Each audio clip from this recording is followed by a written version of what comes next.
ونستعينه ونصلي على رسوله الكريم أما بعد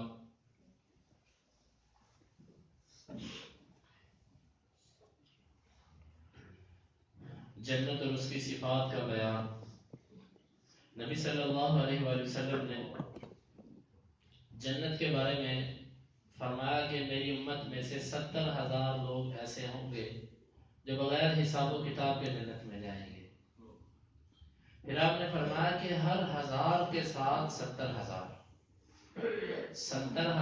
بغیر حساب و کتاب اور ہر 1000 کے ساتھ پھر 70,000. یوں تعداد کروڑ 4 کروڑ اور کچھ لاکھ میں بنتی ہے. اللہ رب العزت ہمیں ان میں سے کر دے کہ بغیر حساب و کتاب کے جنت میں جائیں گے. ان کی صفات کیا ہیں وہ بھی پیچھے گزر چکی ہیں کہ یہ نہ اپنے آپ کو داغ لگواتے ہوں گے اور نہ یہ اللہ کے ساتھ شرک کرتے ہوں گے اور نہ یہ بدفعلی لیتے ہوں گے اور نہ ہی یہ کوئی ایسا دم کرواتے ہوں گے کہ جس میں شرک اور بدعت کا شائبہ ہو. پھر نبی صلی اللہ علیہ وآلہ وسلم نے فرمایا کہ 70,000 بغیر حساب و کتاب کے اور ہر 1000 کے ساتھ پھر 70,000 اور پھر آپ نے فرمایا کہ اللہ تعالیٰ پھر 3 بکیں بھر کر جنت میں داخل کرے. جب یہ بات کہی تو ابو بکر رضی اللہ عنہ نے فرمایا کہ اللہ کے رسول اور زیادہ کیجیے ذرا اللہ سے اور زیادہ رحمت مانگیے. عمر رضی اللہ عنہ فرمانے لگے چھوڑ اس بات کی کیا ضرورت ہے, اللہ تعالیٰ تو ہم سب کو ایک بک میں ہی جنت میں داخل کر سکتا ہے. اللہ کے ہاتھ اس کی ایک لب میں ہی ہم سب آ سکتے ہیں تو ہمیں اور کیا چاہیے. اور بعض روایات میں آتا ہے عمر رضی اللہ عنہ عاجزی کی بنا پر یہ کہا کرتے تھے کہ مجھے اللہ رب العزت شاید ان لوگوں میں داخل کر دے کہ جن کو آخر میں اللہ تعالیٰ ایسے اپنی لب بھر کے جنت میں داخل کرے. اور حدیث کے اندر آتا ہے کہ نبی صلی اللہ علیہ وآلہ وسلم نے فرمایا کہ جب کبیرہ گناہ کرنے والے مسلمان لیکن کبیرہ گناہ کیے ہوئے ہیں, اپنے گناہوں کی وجہ سے جب جہنم میں چلے جائیں گے تو ان کی سفارش ہوگی. پہلے انبیاء سفارش کریں گے, انبیاء کے بعد فرشتے, پھر اللہ کے نیک بندے اولیاء یہ سفارش کریں گے. جب سارے سفارش کر کے ختم ہو جائیں گے, سب کی سفارشیں پوری ہو جائیں گی, اللہ رب العزت فرمائیں گے اب میں اور جنت میں سے اور جنت کے لیے لوگ نکالوں گا. لفظ ہے کہ اللہ تعالیٰ بک بھر کر لب بھر کر اللہ تعالیٰ جنت میں اور لوگوں کو داخل کرے گا. یہ وہ لوگ ہوں گے کہ جن کو سفارشی بھی چھوڑ جائیں گے, ان کو اللہ رب العزت اپنی لب میں اپنی رحمت میں داخل کر کے جنت میں داخل کریں گے. میرے بھائیو حقیقت بات ہے, ہمیں غفلت کی وجہ سے ہمارے اندر وہ اخلاص نہیں ہے, لیکن ہم اللہ تعالیٰ سے یہ دعا کرتے ہیں کہ اللہ ہمیں وہ اخلاص عطا فرما. ہم اخلاص سے یہ دعا کرتے ہیں کہ اللہ ہمیں ان میں داخل کرے جو بغیر حساب و کتاب کے جنت میں جائیں. کیونکہ جہنم کے اندر جو ایک لمحے کے لیے بھی چلا گیا, ایک لمحے کے لیے بھی جو بندہ چلا گیا وہ اس کی سختی برداشت نہیں کر سکتا. وہ الگ بات ہے کہ مومن آدمی جب اس میں جائے گا, گناہگار جو ہوگا, اللہ تعالیٰ کچھ جب اس کی سزا پوری ہو جائے گی اللہ تعالیٰ اس کو موت دے دے گا. اس میں جہنم میں اس کو موت آ جائے گی مومن کو جو گناہگار ہوگا, اور جب اللہ تعالیٰ اس کو نکالے گا پھر اللہ اس کو زندہ کر دے گا. موت صرف مومن کو آئے گی جنت میں, جہنم میں. اس کے بعد جب اللہ تعالیٰ مومنوں کو جہنم سے نکال دے گا, گناہگار مسلمانوں کو جہنم سے نکال دے گا, اس کے بعد پھر اللہ تعالیٰ ان کو جب جنت میں داخل کرے گا پھر اللہ تعالیٰ موت کو لے کر آئے گا ایک جانور کی صورت میں. اب جنت میں سارے مومن مسلمان چلے گئے اور جہنم میں کوئی مسلمان نہیں رہا. اب مشرک باقی ہیں, وہ نہیں نکلیں گے کبھی بھی, کیونکہ اللہ تعالیٰ کبھی بھی مشرک کو جنت میں داخل نہیں کرے گا. اللہ نے حرام کی ہے جنت مشرکین پر. اب جہنم کے اندر صرف مشرکین, کافر اور ایسے لوگ ہیں. اللہ تعالیٰ پھر جنت اور جہنم کے درمیان ایک مقام پر اللہ تعالیٰ موت کو بلائیں گے. حدیث کے لفظ ہے یہ موت جانور کی شکل میں آئے گی. اللہ تعالیٰ جنتیوں سے کہیں گے جنتیوں تم اس کو پہچانتے ہو؟ سب کے سب اس کو دیکھ کے پہچان جائیں کہ یا اللہ یہ وہی ہے جو دنیا میں ہمیں آئی تھی، یہ موت ہے۔ جہنمیوں سے اللہ تعالیٰ فرمائے کہ تم بھی اس کو دیکھو، پہچانتے ہو؟ فرمائیں گے ہاں اللہ اس کو پہچانتے، یہ موت ہے۔ اللہ تعالیٰ فرمائیں گے پھر دیکھو تم، آج ہم اس موت کو ختم کر رہے ہیں۔ اللہ تعالیٰ موت کو ذبح کر دیں گے۔ جنتی خوش ہوں گے کہ موت نہیں ہے، اور جہنمی چیخیں چلائیں گے کہ ہماری تو نہ ختم ہونے والی زندگی کا عذاب ہے ہمارے لیے۔ بھائیو اللہ کی قسم اگر ہمیں جہنم کی ہولناکی کو پتہ چل جائے تو ہم دنیا کے کاروبار چھوڑ دیں، دنیا کے گھر بنانا چھوڑ دیں، ہم دنیا کی ہم مسجدوں سے باہر نہ نکلیں۔ ہمیں معلوم نہیں کہ ہماری زندگی کتنی مختصر ہے، کبھی ہمیں سوچنے کا ٹائم نہیں ملا، بڑی تیزی سے دن گزر رہے ہیں۔ اگلے سال، ایک سال بعد کروں گا انشاءاللہ، 6 ماہ بعد کروں گا، اگلے مہینے کروں گا، یوں ہی کرتے کرتے ہماری زندگی گزرتی ہے۔ بڑی مختصر زندگی، لیکن پوری زندگی ہماری کاروبار کو بہتر بنانے میں گزر جاتی ہے۔ کاروبار کی خاطر کبھی اس جگہ، کبھی اس جگہ، کبھی یہاں، کبھی وہاں، لیکن اللہ کی خاطر ہم نے کیا کیا؟ جنت لینے کے لیے ہم نے کیا کیا؟ دنیا میں ایک اچھا گھر بنانے کے لیے سب کچھ لٹا دیتے ہیں کہ گھر اچھا ہونا چاہیے۔ ہم کچھ دن پہلے کہیں گئے جنازہ پڑھنے کے لیے، تو وہاں پر ایک صاحب سے ملاقات ہوئی، ان کے الفاظ مجھے یاد ہیں، میں نے اس وقت کوئی تبصرہ نہیں کیا، لیکن مجھے الفاظ پر بڑی حسرت اور بڑا افسوس بھی ہوا۔ اس کہ انسان کی 2-3 ہی خواہشیں ہوتی ہیں زندگی میں، ایک اس کا گھر کسی اچھی سوسائٹی میں بن جائے اور گھر اچھا ہو، اور پھر اس کے بچے ہوں، اور پھر بچوں کی آگے شادیاں ہوں، یہ خواہشیں ہوتی ہے دنیا کی۔ میں نے کہا افسوس کہ یہ دنیا دار کی خواہش ہے۔ ایک مومن کی خواہش یہ ہوتی ہے کہ یا اللہ میں دنیا میں ایسے عمل کر جاؤں کہ جب میری روح قبض ہو تو تیرے فرشتے آ کے کہیں یا ایتھا النفس المطمئنہ ارجعی الی ربک راضیۃ مرضیہ، اے مطمئن روح چل اپنے رب کی طرف، وہ تیرے سے راضی ہے۔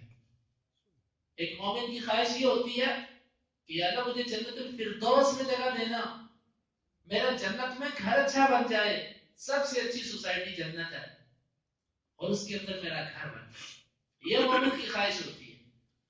حدیث کے اندر آتا ہے پہلا مسئلہ کہ اللہ رب العزت جنت میں لوگوں کو لپے بھر کے داخل کرے گا۔ دوسرا مسئلہ جنت کے حوالے سے کہ جنت کیسی ہوگی۔ صحابہ نے پوچھا اللہ کے رسول صلی اللہ علیہ وسلم کیف بناؤھا، اس جنت کی بناوٹ کیسی ہوگی؟ آپ صلی اللہ علیہ وسلم فرمایا لابنۃ من ذھب ولابنۃ من فضہ، ایک اینٹ اس کی سونے سے اور ایک اینٹ اس کی چاندی سے۔ وملاطها المسک، اور فرمایا کہ اس کا جو گارا ہوگا وہ کستوری کا ہوگا، اور اس کی جو مٹی ہوگی زمین کی وہ زعفران کی ہوگی۔ اب اندازہ کیجئے، زعفران دیکھیے آپ نے شاید خالص، بڑا پیارا رنگ ہوتا ہے زعفران، اس کی مٹی زعفران کی، ایک اینٹ سونے کی ایک چاندی کی، اس کے درمیان جو سیمٹ لگے گا وہ مسک اور کستوری کا۔ کستوری کتنے کی تولہ ہے؟ آج دنیا میں 1.5 لاکھ روپے کے قریب کستوری تولہ ملتی ہے، تولہ 12 گرام تقریباً، یہ 11 گرام اور کچھ یہ بنتے ہیں، یعنی کہ یہ ایک تولہ 1.5 لاکھ روپے کی ہے۔ تولہ کتنی کی ہوتی ہے آپ خود اندازہ لگا لیجیے کتنی اس کی مقدار ہوتی ہے، اور وہ پتہ نہیں وہ بھی خالص ہے کہ نہیں۔ جنت کی کستوری اللہ تعالیٰ نے محلات کے اندر پلستر اور سیمنٹ کے طور پر اس کو تیار کیا۔ دنیا میں کوئی ایسا بادشاہ ہے جو ایسا محل بنا سکے؟ دکھاؤ کوئی بادشاہ دنیا کا کہ جو ایک اینٹ سونے کی لگائے، ایک چاندی کی لگائے اور کستوری بنائے اور درمیان میں مٹی ڈالے اپنے محل میں زعفران کی، دکھاؤ کوئی ایسا۔ بھائی ایسے دنیا کے گھروں پہ ہم خوش ہو جاتے ہیں، جنت کا گھر اصل گھر ہے، ہمیں اس کے لیے تیاری کرنی ہے۔ آپ نے فرمایا کہ جنت کی مٹی جو ہے وہ زعفران کی ہے، اور صحابہ تو عجیب قسم کے لوگ تھے، وہ تو دیوانے تھے ایسی چیزوں کے، وہ ہمارے جیسے تھوڑی تھے۔ وہ جب ایسی چیز سنتے تو کہتے اللہ کے رسول یہ کس کو ملے گی؟ بڑے جس کو کہتے ہیں نا کہ زیرت اور کسی چیز کے پیچھے پڑ جانے والے، وہ ایسے لوگ تھے۔ جب یہ جنت کی صفات سنی تو ساتھ ہی سوال کر دیا اللہ کے رسول یہ کس کو ملے گی؟ کیا عمل ہونے چاہیے؟ ہم میں سے کبھی کسی نے ایسا سوال کیا؟ حقیقت ہم درس سن کے چلے جاتے ہیں، مسجد سے باہر نکلتے ہیں، سب کچھ ادھر ہی چھوڑ جاتے ہیں کہ مولوی صاحب کی باتیں ہوتی ہیں بس تبرک کے طور پہ، برکت کے طور پہ کہ صبح صبح اچھی باتیں سن لیں، ہم سن کے چلے جاتے ہیں۔ ایک فون آتا ہے کاروبار کا، ساری جنت بھول جاتی ہے ہمیں۔ اور صحابہ کو دیکھیے، انہوں نے پوچھا اللہ کے رسول یہ کس کو ملے گی؟ نبی صلی اللہ علیہ وسلم نے فرمایا جسے 4 کام کیے۔ طیب الکلام، اپنی گفتگو کو نرم رکھا، گفتگو کو نرم رکھا۔ بھائیو یہ بہت بڑا عمل ہے، بہت بڑا عمل ہے۔ کسی کو تکلیف دینے والی بات نہ کرنا بہت بڑی ہے۔ ہماری عادت ہے، ہم کہتے ہیں بات کر کے اگلے کو چیر کے رکھ دو، ایسی بات کرو کہ اس کو جلا کے رکھ دو، یہ مومن کا کام نہیں ہے۔ نبی صلی اللہ علیہ وسلم نے فرمایا لیس المؤمن بالطعان ولا باللعان، مومن لعنتیں کرنے والا نہیں ہوتا، مومن تانے دینے والا نہیں ہوتا، مومن بد زبان نہیں ہوتا، بلکہ ایک روایت میں بد اخلاقی یہ ایمان کو اس طرح گدلا کر دیتی ہے کہ جس طرح شہد کو سرکہ، شہد کے اندر سرکہ ڈال دو، سرکہ کھٹا اور شہد میٹھا، مٹھاس خراب اس کی، یوں بد اخلاقی ایمان اور عبادات کو بگاڑ کے رکھ دیتی ہے۔ اب فرمایا جس نے گفتگو اچھی کی، نرمی سے کلام کرو، نرمی کے ساتھ کسی سے گفتگو کرو، کوئی اپنے مسلک کا ہے، کسی اور مسلک کا ہے، کم از کم گفتگو تو اخلاقی انداز سے کرو۔ کافر بھی اللہ کے نبی کی اخلاقی گواہی دیتے تھے، اللہ کے نبی صلی اللہ علیہ وسلم نے کبھی کافروں کے ساتھ بھی بد اخلاقی نہیں کی تھی۔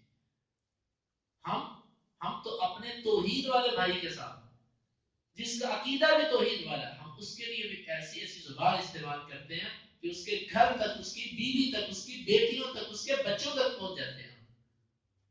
فرمایا کہ جس نے گفتگو اچھی کی، وَأَطْعَمَ الطَّعَامَ، اور دوسرا کام کہ جس نے کھانا کھلایا، کھانا کھلایا، کھانا کھلانا بہت بڑا عمل ہے۔ ہم اجمی لوگوں کے اندر یہ چیز ختم ہو گئی ہے، عربوں کے اندر آج بھی موجود ہے۔ اللہ نے ان کو کچھ ایسی صفات دی ہیں، میں سمجھتا ہوں وہ اپنی ان صفات کی وجہ سے چلے آ رہے ہیں، وگرنہ ان کے اندر بڑی خرابیاں پیدا ہو چکی ہیں، لیکن ان کے اندر کچھ صفات ایسی ہیں جو اخلاق کی بلندیوں کو چھوتی ہیں۔ سخاوت ان کے اندر ایسے ہے جیسے پانی بہانا، اور کھانا کھلانا۔ آپ جائیے، آپ گئے ہوں گے، دیکھو کہ مسجد نبوی کے اندر مغرب سے پہلے سفرے بچھ جاتے ہیں اور تلے، آؤ حاجی، یلا حاج تعال، پکڑتے ہیں آپ کو، بیٹھو حاجی، آؤ بیٹھو، کھاؤ ہمارے دسترخوان پہ۔ ہم تو اپنے گھر میں آنے والے رشتہ دار کو کچھ کھلانے کے لیے تیار نہیں ہوتے، کوشش ہوتی ہے ویسے ہی چلا جائے، جو اس کو کھلانا وہ میرے بچے کھائیں۔ بھائیو کسی کو کھلانے کا مزہ کچھ اور ہے، اللہ کی قسم جو کسی کو کھلا کر مزہ آتا ہے نا، وہ کھا کر نہیں آتا، اور جو کسی کو پہنا کر مزہ آتا ہے وہ پہن کر نہیں آتا۔ آپ کے گھر میں کوئی مہمان آیا، آپ دیکھتے ہو اس پر جرسی نہیں ہے، سردی ہے، اس کے پاس کوئی چیز نہیں ہے، آپ کے گھر آپ ایک نئی جرسی لے کر آئے، اب دل تو نہیں کرتا میں 5000 روپے کی جرسی جیکٹ دیکھ رہا ہوں میں اس کو دے دوں، لیکن جس کی مطمع نظر جنت ہوتی ہے وہ ایسی چیزیں نہیں دیکھتا، تو یار یہ پہنو، ویسے ہی پہن کے تو دیکھو کیسی لگتی ہے، اچھی، اچھا یہ پہنے رکھو۔ یہ دینے کا جو مزہ ہے نا، دینے کا، وہ لینے کا نہیں ہے۔ نبی صلی اللہ علیہ وسلم نے فرمایا الید العلیٰ خیر من ید السفلیٰ، اوپر والا ہاتھ نیچے والے ہاتھ سے بہتر ہے، دینے والے بنو۔ اور کھانا کھلانا بہت بڑی نیکی ہے، بہت بڑی نیکی، اور کھانا اپنے گھر میں کھلانا چاہیے۔ چھٹی کا دن ہو، اپنے بہن بھائیوں کو بلایا کرو، اپنی بہنوں کو بلایا کرو، اپنے دوست احباب کو اپنی بیٹھک پہ دعوت دو، اور یار کھانا کھاؤ۔ لا یاکل طعامک الا تقی، نبی صلی اللہ علیہ وسلم نے فرمایا کہ تیرا کھانا نیک لوگ ہیں۔ میں یہ نہیں کہتا کہ مجھے بلایا کرو، میں نہیں کہتا، مقصد یہ ہے کہ نیک لوگ ایک دوسرے کی دعوت کیا کرو۔ اس سے آپ کے بچوں کو بھی پتا ہوگا مہمان بازی کیا ہوتی ہے، آپ کی بیوی کو بھی پتا چلے کہ گھر میں کھانا پکانا مہمانوں کے لیے۔ یہ نہیں ہونا چاہیے کہ بائی بائی سے ہوٹل سے کسی کو کھانا کھلایا، اس کو چھٹی کروا دی، گھر والوں کو پتہ ہی۔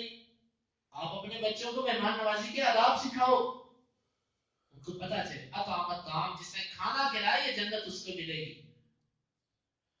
اور ایک روایت کے لفظ یہ ہیں وَأَفْشَ السَّلَامِ، اور سلام کو عام کیا، السلام علیکم، السلام علیکم، السلام علیکم، گزرتے ہوئے سلام، جس بندے سے گفتگو سلام، فون پر سب سے پہلے السلام علیکم، سلام کو عام کرو۔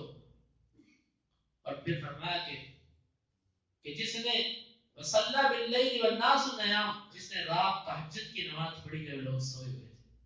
تہجد کی نماز آج کل لمبی راتیں ہیں، لیکن افسوس یہ توفیق اللہ اسی کو دیتا ہے کہ جو اللہ کو پسند ہوتا ہے.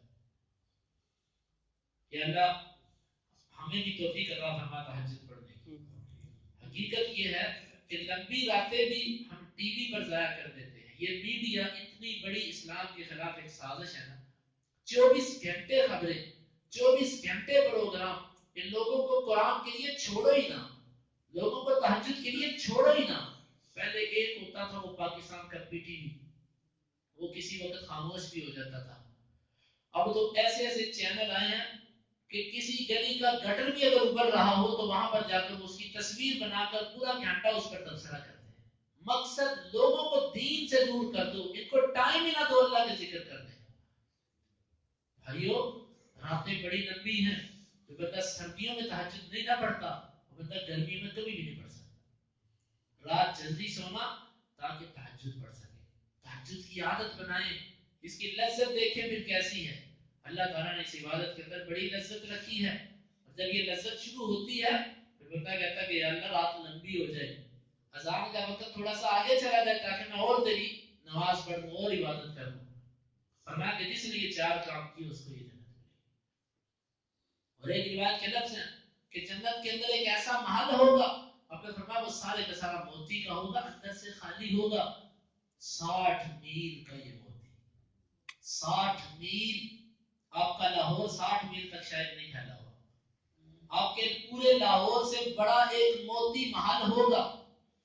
آپ نے فرمایا اس میں مومن کے گھر والے رہتے ہوں گے اور ایک گھر والے دوسرے کو نہیں دیکھیں گے. اللہ تعالیٰ نے ایسے اس میں سسٹم کیے ہوئے ہیں کہ گھر والوں کو نہیں دیکھ سکیں گے، ایک گھر والا دوسرے کو نہیں دیکھ سکے گا. اتنا بڑا محل بھی ہے. ایک موتی ہے، صرف ایک موتی. اور پھر جنت کے بارے میں نبی صلی اللہ علیہ وسلم نے فرمایا کہ اس کے محلات کیسے ہوں گے.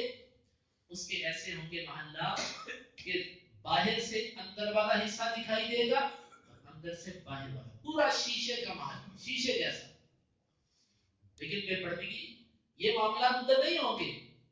ادھر سب کی نظر میں حیا، ایسی چیز ہی نہیں ہوگی دلوں کے اندر کہ جس سے کوئی ایسا غلط خیال آئے. یہ اللہ رب العزت نے اس کے محلات بنائے. اور پھر فرمایا صحابہ تو بار بار پوچھنے والے تھے اللہ کے رسول یہ کس کو ملیں گے، ایسے ہمیں اعمال بتلاؤ. آپ نے فرمایا کہ یہ محلات اس کو ملیں گے کہ جس کا بیٹا فوت ہو گیا، اس نے فوت ہونے پر کوئی اللہ کی ناشکری نہیں کی. حامدہ واسترجع، اس نے بیٹا فوت ہوا، اس نے کہا یا اللہ تیری حمد تیرے لیے. واسترجع اور انا للہ و انا الیہ راجعون ہی پڑھتا رہا. آپ نے فرمایا جب یہ بات کہتا ہے، اور ایک روایت کے لفظ ہے کہ جب فرشتے اللہ کے پاس جاتے ہیں روح قبض کرنے والے، اللہ تعالیٰ فرماتے ہیں تم نے میرے بیٹے کے بچے کو اس کی روح قبض کی؟ وہ کہتے ہیں جی اللہ. حالانکہ اللہ کو پتا ہے. اللہ پھر بھی پوچھتے ہیں اچھا یہ بتلاؤ تم نے اس کے دل کے ٹکڑے کی روح قبض کی؟ وہ کہتے ہیں جی اللہ. اللہ تعالیٰ فرماتے ہیں اس نے کیا کہا پھر جب تم نے روح قبض کی؟ وہ کہتے ہیں اللہ اس نے تو تیری تعریف کی، اس نے تو انا للہ پڑھا، اس نے کوئی ایسی بات نہیں کی. اللہ رب العزت فرماتے ہیں اچھا پھر تم اس طرح کرو، تم اس کے لیے جنت میں ایک ایسا محل بناؤ، اس محل کا نام ہی بیت الحمد رکھ دو. تعریف کا گھر بیت الحمد رکھ دو اس بندے کے لیے کہ جس کا بچہ فوت ہوا اور اسے صبر کا مظاہرہ کیا، یہ گھر اس کو ملے. نبی صلی اللہ علیہ وسلم نے ہمیں وہ اعمال بتلائے کہ جن اعمال کو کرنے سے اللہ رب العزت جنت میں گھر دیں گے. تو یہ جنت کے اندر محلات ہیں. اور پھر یہ بالا خانے ہوں گے. بالا خانے سے مراد اونچی اونچی منزلیں ہوں گی اوپر، اور اوپر سے نیچے اور نیچے سے اوپر سارا نظر آتا ہوگا جس طرح شیشے کا بنا کوئی محل. دنیا میں شاید کوئی شیشے کی چھتیں نہیں بنی آج تک، شیشے کے محلات نہیں بنے. جنت میں جو محلات ہوں گے وہ شیشے کے ہوں گے. تو یہ اللہ رب العزت نے جنت کے اندر جو محلات تیار کیے ہیں یہ ان کا کچھ وصف، جنت کی مٹی کا ذکر اور اس کی بناوٹ کے حوالے سے کچھ احادیث میں نے آپ کو سنائی. اللہ رب العزت سے دعا ہے کہ اللہ تعالیٰ ہمیں اس جنت کا شعور پیدا کرے اور اللہ تعالیٰ ہمیں ایسے اعمال کی توفیق عطا فرمائے جو ہمیں اس جنت میں لے جائے. باقی انشاءاللہ جنت کا بیان چلتا رہے گا. اللہ تعالیٰ ہمیں ایسے عمل کرنے کی توفیق عطا فرمائے. اللهم انفعنا بما علمتنا وعلمنا ما ينفعنا وزدنا علما. اللهم اقسم لنا من خشيتك ما تحول به بيننا وبين معصيتك ومن طاعتك ما تبلغنا به جنتك ومن اليقين ما تهون به علينا مصائب الدنيا. متعنا اللهم بأسماعنا وأبصارنا وقواتنا أبدا ما أحييتنا واجعله الوارث منا واجعل ثأرنا على من ظلمنا ولا تجعل مصيبتنا في ديننا ولا تجعل الدنيا أكبر همنا ولا مبلغ علمنا ولا تسلط علينا من لا يرحمنا. وآخر دعوانا أن الحمد لله رب العالمين. ابن آدم سے جو 5 سوالوں کا ذکر آتا ہے وہ اس میں داخلہ بغیر حساب کتاب جو جائیں گے